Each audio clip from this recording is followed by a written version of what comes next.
के लिए जो आया हूँ, सबसे पहले स्टेज पे बैठे जो मेरे बड़े हैं उनको मस्तक झुका के उन्हें प्रणाम करता हूँ। जो मेरे हम बड़े उनको भी मैं मस्तक झुका के प्रणाम करता हूँ। और जो सामने मेरे भगवान बैठे हैं, मेरी माता और बहनें बैठी हैं, किन शब्दों से स्वागत करूं, क्योंकि काफी देर से आप बैठे हैं। मैं आपको एक ही वादा करता हूं कि जितनी देर आपने मेरे छोटे से नेता के लिए, और नेता के लिए नहीं, एक छोटे से अपने बच्चे के लिए जो बैठे हो, मैं सदाई जीवन में जब तक जीऊंगा आपका आभारी रहूंगा, आपकी सेवा करता रहूंगा। और मैं अगर भाई प्रेम के बारे में नहीं बोलूंगा तो फर्ज से कोताही करूंगा। जो प्रेम भाई ने मेहनत करके मुझे सभी समालका वासियों के जो दर्शन करवाए हैं ओबीसी, मैं तो कहूंगा 36 बिरादरी के, मैं उनका सदा आभारी रहूंगा और जिस लायक रहूंगा वो भाई का सेवा करता रहूंगा।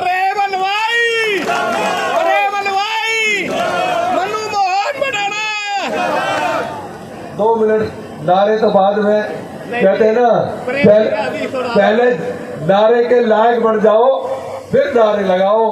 अभी नारे, हाँ दिली भावना तो है, लेकिन भावना को जो है ना दूसरे काम के लिए मजबूत रखो जो आने वाला है 5 तारीख को। और मैं इतना समझदार नहीं कि आपको कुछ समझा सकूं या मैं आपके सामने कुछ बोल सकूं, पर मेरा सिर्फ एक ही कहना है, अगर देश को मजबूत करना है तो हमें इकट्ठा होना पड़ेगा। आपस की लड़ाइयों को भुला के आगे बढ़ना पड़ेगा। कि मोदी जी ने जो बेड़ा उठाया है इस देश को विश्व गुरु बनाने के लिए, वो तब तक नहीं बढ़ेगा जब तक हमारा सारा समाज, सारे भाई बड़े और लेके छोटे तक इकट्ठे न हो जाएंगे, एक साथ नहीं चलेंगे, जब तक उनका जो लक्ष्य है वो पूरा नहीं हो पाएगा। क्योंकि मैं कहता हूं कि जिसे अपने लिए कुछ नहीं चाहिए, जिसे अपने लिए कुछ नहीं चाहिए, क्योंकि मैं एक छोटा सा आदमी हूं, मैं वो सेवा कर जाता हूं क्योंकि मैं अपने लिए कुछ नहीं चाहिए, मुझे मेरे अपनों के लिए मुझे चाहिए। और मोदी जी तो प्रधानमंत्री है इस देश के, उन्हें तो कुछ भी नहीं चाहिए। उन्हें अगर चाहिए तो ये चाहिए कि मैं इस देश को, अपने मुल्क को विश्व गुरु बना के जाऊं, और फिर घर घर में पूजा के योग बन के हम सब उनकी पूजा किया करें। ये तो पता नहीं कि हम पहले चले जाएंगे, तो मैं तो यही कहूंगा कि मैं ज्यादा नहीं जानता हूं, पर इतना जरूर जानता हूं, लोगों का मन पहचानता हूं कि मोदी जी कुछ न कुछ ऐसा करना चाहते हैं। मैं ज्यादा राजनीतिक बातें करता नहीं हूं, पर क्योंकि मोदी जी, खट्टर साहब ने भी एक बहुत बड़ा काम किया, और वो ये किया कि कम से कम हमारे बच्चों को नौकरी बिगैर पैसे के दी। ये उनने भी एक बहुत बड़ा काम किया। और देखो हमारे मुख्यमंत्री जो सैनी जी अब आपके बीच में है, मैं चंडीगढ़ तो नहीं गया हूँ, पर मुझे पता लगती रहती है कि आज सीएम हाउस के दरवाजे 36 बिरादरी के लिए खुले हुए हैं। कोई भी जाके मिल सकता है, कोई भी गले लग सकता है, और वो हंसते हंसते बात करते हैं और सबको प्यार करते हैं। लेकिन वो बच्चा आपके बीच में आए और कई भाई तो कह देते ये बाहर के हैं। मेरी यही नहीं समझ में आता कि जो भाई कहते हैं कि ये बाहर के हैं, अरे वो तो राजनीति के से लाखों कोस दूर थे। जब से मैं समालका का बेटा और बच्चा बना हूं, मुझे 28 साल हो गए, लेकिन मुझे उस चीज से फर्क नहीं पड़ता। जब मैं पहली बार आया था, जब भी मुझे बाहर का बताया था, और फिर मुझे मेरे बड़ों ने, छोटों ने मुझे सेवा करने का मौका दिया, ईमानदारी से आपकी सेवा की है। कभी एक पैसे का किसी के सम्मान में एक सुई भर का भी अगर फर्क आया हो तो आपकी जूती और मेरा सर होगा।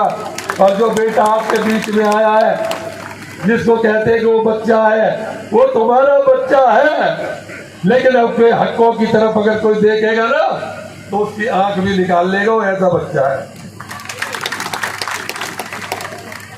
क्योंकि उसे अपने लिए नहीं चाहिए, लेकिन इतना तो उसे भी चाहिए कि कुछ ऐसा कर जाऊं जो अपने बाप का भी और अपना भी नाम अच्छा कर जाऊं। अब वोट का मामला है, इस टाइम कोई भाषण देना, क्योंकि मैं खुद जानता हूं कि जब भाई सामने बैठे हुए भाषण सुनते हैं तो उनको सब कुछ पता होता है, क्योंकि आज जनता नेता से कहीं ज्यादा होशियार है। और मैं कई बार देखता था, मैं कोई भाई भाषण दे रहा हो स्टेज से और पीछे बैठे लोग मेरे देवता बात करते हैं आपस में, कहता बोल ले झूठ, हमें सब पता है, सब बता देंगे तू क्या कह रहा है। तो मैं सब कुछ जानता हूँ, पर आपको इतना विश्वास दिलाता हूँ कि आपने अगर अपने बच्चे को आशीर्वाद दिया तो करने वाला तो वो है, लेकिन ऐसा काम करके जाएगा, आपको इतना सेवा कर जाएगा कि आप प्यार करने पे मजबूर हो जाएंगे और उसके प्यार से कभी वंचित नहीं रह पाएंगे। पंडित जी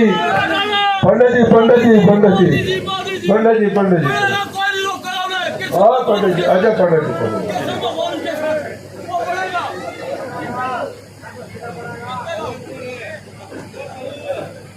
तो ज्यादा ना कहते हुए ये भीड़ को देख के, ये मेरे भगवानों को देख के, कहते भगवान कहीं और नहीं रहते हैं। भगवान कहते आत्मा सो परमात्मा, आत्मा में ही परमात्मा है। और परमात्मा जब इतने बैठे हैं, जिसको आशीर्वाद देने के लिए आए हैं, उसे दुनिया में कोई नहीं रोक सकता, ये अटल सत्य है। मुझे किसी की बुराई नहीं करनी आती।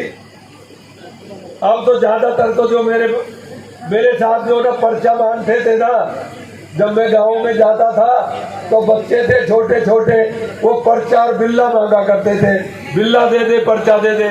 और जो बिल्ला पर्चा वाले हैं अब वो जवान हो चुके हैं और अब वो अपनी जवानी में भरपूर है और उनका भाई उनके बीच में आया है। तो मुझे पूरी उम्मीद है कि मेरे बुजुर्ग तो बहुत से मेरे साथी चले गए हैं, उनके लिए मुझे बड़ा दुख है कि भाई मेरे से पहले मेरे साथी गए हैं, लेकिन मुझे अपने बच्चों पे गर्व है जो वो बच्चे छोड़ गए हैं, वो अपने भाई के साथ वैसे ही खड़े रहेंगे जैसे मेरे बुजुर्ग, मेरे भाई, मेरे साथी मेरे साथ खड़े रहे थे। तो मुझे उम्मीद है, भरोसा है कि आप उसे सेवा का मौका देंगे। और सच बात कहता हूँ, किसी तरह की कोई लालच नहीं है। जब मैं आया था तो मेरे को भी परमात्मा ने यहाँ भिजवाया था और मैं सोचता था कि मैं अपना कर्ज चुका, जो 10 साल में रहा, मैंने सोचा इतना मुझ पे कर्ज था, मैं सेवा करके उनका कर्ज चुका दिया है। लेकिन मुझे पता नहीं था कि मेरे बेटे पे भी तुम्हारा कर्ज है। लेकिन वो ईमानदारी से कर्ज चुका के जाएगा, जितना कर्ज उस पे है वो बाकी नहीं छोड़ेगा। क्योंकि मैंने बच्चे को भी कहा है और परमात्मा को भी कहा है कि परमात्मा मेरे इतना काम कर देना कि इसी जन्म में कर्ज उतार देना और कर्ज उतार के दुनिया से भेजना, जो दोबारा ना आना पड़े। क्योंकि अगर कर्ज चुकाए बगैर जाएंगे तो फिर दोबारा दुनिया में आना पड़ता है, और मैं दुनिया में दोबारा नहीं आना चाहता हूँ, इसलिए तुम्हारा कर्ज चुकाना चाहता हूँ।